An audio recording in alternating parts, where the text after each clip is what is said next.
Olá pessoal, tudo bem? Vamos então para a nossa última aula acerca aí dos princípios constitucionais do direito de família. Lembrando que desses 6 princípios nós já trouxemos 4 deles. Pontuamos o princípio da dignidade humana da família, cunhado no artigo 1º, inciso 3º da nossa Constituição. Pontuamos o princípio da solidariedade, que está na verdade aí talhado no artigo 3º, inciso 1º da nossa Bíblia Política.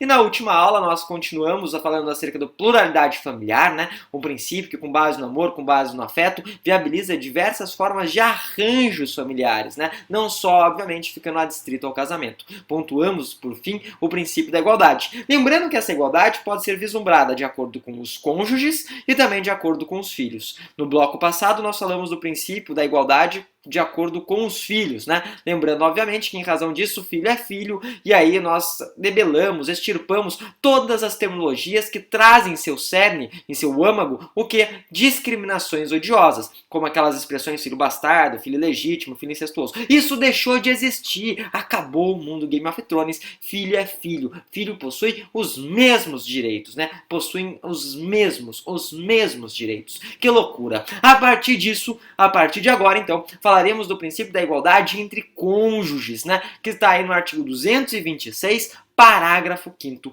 igualdade entre cônjuges. Bem, notem, no nosso primeiro bloco, na nossa primeira aula, nós pontuamos com vocês acerca da diferença do Código 16 com o Código de 2002. No Código 16 eu falei uma família natural, heterossexual, e hierarquizada. Ou seja, no Código 16 o homem mandava no lar, o homem, na verdade, ele gozava da expressão pátrio poder. E hoje em dia isso acabou, No Código de 2002, nós temos uma perspectiva cultural, família com base no afeto, com base no amor, pode ser homoafetiva, E nós temos o princípio da igualdade entre os cônjuges, ou seja, aquela família que era hierarquizada, hoje se horizontalizou.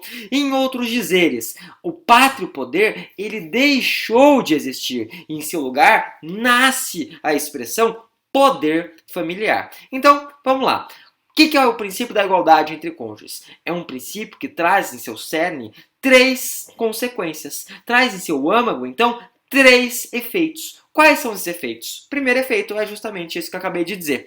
Acabou a terminologia pátrio-poder, que era uma família hierarquizada, e em seu lugar nasce a terminologia poder familiar. Por que poder familiar? Ideia de igualdade, Homem e mulher com os mesmos direitos e deveres. Homem e mulher, então, em outras palavras, com as mesmas garantias, Que interessante. Segunda consequência, ou segundo efeito. Gente, se nós voltarmos um pouco no tempo, nós vamos observar que toda vez que o homem ele se casava com a mulher, a mulher recebia o seu sobrenome. Ou seja, a mulher ela acrescia ao seu sobrenome o sobrenome do marido. Em outras palavras, ela acrescia, olha a expressão, patronímico. A expressão patronímico hoje já não faz mais sentido. Por que não faz mais sentido? Porque ela decorre da época que o homem mandava, pátrio poder. Então, patronímico acabou. Nós vamos trabalhar a partir desse momento, sempre que nós formos falar, com a expressão sobrenome. E notem, hoje, quando uma mulher se casa, ela pode passar o seu sobrenome para o marido? Claro que pode, sem nenhum entrave, sem nenhuma dificuldade. Então, segunda consequência, além de ter se tornado poder familiar, ou seja, acabou o pátrio poder, é possível que as mulheres passem o seu sobrenome para os maridos. Até aí também sem grandes dificuldades, Terceira e última consequência. A terceira e última consequência, ela diz respeito a justamente a prestação alimentícia. Por quê? Porque notem, a partir do momento que a gente fala do princípio da igualdade entre homem e mulher, é necessário observar que anteriormente o homem pagava os alimentos, o homem prestava os alimentos. Ocorre, entretanto, que desde a nossa Constituição de 88 e principalmente agora com a Código Civil de 2002, em decorrência desse princípio da igualdade, a mulher, quando se separa, ela também pode prestar alimentos para o marido. Nada obsta. Lembrando sempre, daquela ideia do binômio necessidade-possibilidade. Necessidade de quem vai receber e possibilidade de quem vem arcar, com essa prestação. É óbvio que mais para frente nós trabalharemos não só com esse binômio, mas sim com um trinômio, acrescentando, a ideia de uma razoabilidade, uma ideia de uma proporcionalidade. Leve leve? Tranquilo? Terminamos então nosso quinto princípio, que era justamente o princípio da igualdade entre cônjuges. Acaba pátrio poder, nasce poder familiar. Leve, leve. O que você quer falar a partir de agora? Quero trabalhar com vocês o sexto e último princípio. Esse sexto e último princípio é um princípio que vai ser bastante usado quando nós trabalharmos acerca de guarda e também sobre adoção.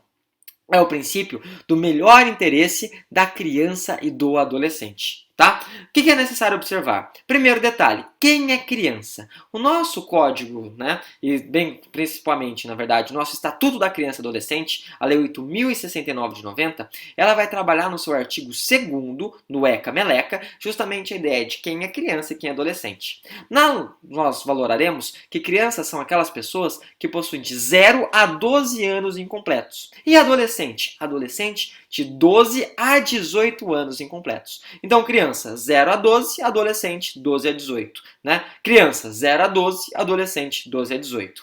Mas o que é necessário observar? Que tanto a criança quanto o adolescente, eles possuem todos os direitos. Então, em outras palavras, por eles possuírem todos os direitos, eles necessitam, né, e precisam da chamada proteção integral. O que é a proteção integral? É justamente isso. Não é porque é criança ou adolescente que vai ter menos direito que adulto. Tem todos os direitos, tem a proteção integral dos seus direitos. Tem direito à saúde? Tem. Tem direito ao lazer? Tem. Tem direito à educação? Tem. E aí na aula até cantei pra vocês a música do Pelé, né? Eu falo assim, ABC, né? ABC. É essa a ideia. Toda criança tem que ler e escrever. E educação tem direito? Tem. Tem direito a uma vida digna? Tem. Então criança e adolescente vão ter a proteção integral. Mas só proteção integral? Não. Criança e adolescente, eles estão em estágio de desenvolvimento tanto físico quanto psíquico, né? Desenvolvimento físico e psicológico. Não por outra razão, como a criança, na verdade, e adolescente, eles evoluem muito rapidamente, muito abruptamente, eles precisam, além da proteção integral, de um outro direito, que é o direito da absoluta prioridade. Então eles têm absoluta prioridade e proteção integral. Absoluta prioridade e proteção integral. Só mais uma vez que dá 3. Absoluta prioridade e proteção integral. Bem, lembrando, obviamente, que várias pessoas hoje possuem essa absoluta prioridade no Brasil, e aí até cantei a música do Chaves, né? Se você é jovem ainda, jovem ainda, jovem ainda, um dia velho será, velho será, velho será. Estatuto do Idoso também traz absoluta prioridade, lembrando, obviamente, que diariamente, né, aqueles que têm acima de 80 anos, eles têm a prioridade da prioridade. Bem, o que é interessante falar do melhor interesse da criança e do adolescente? Gente, melhor interesse da criança e do adolescente não diz respeito à parte patrimonial. Em outras palavras, a guarda da criança não vai para aquela pessoa, para aquele pai que possui, obviamente, as melhores condições financeiras, as melhores condições econômicas.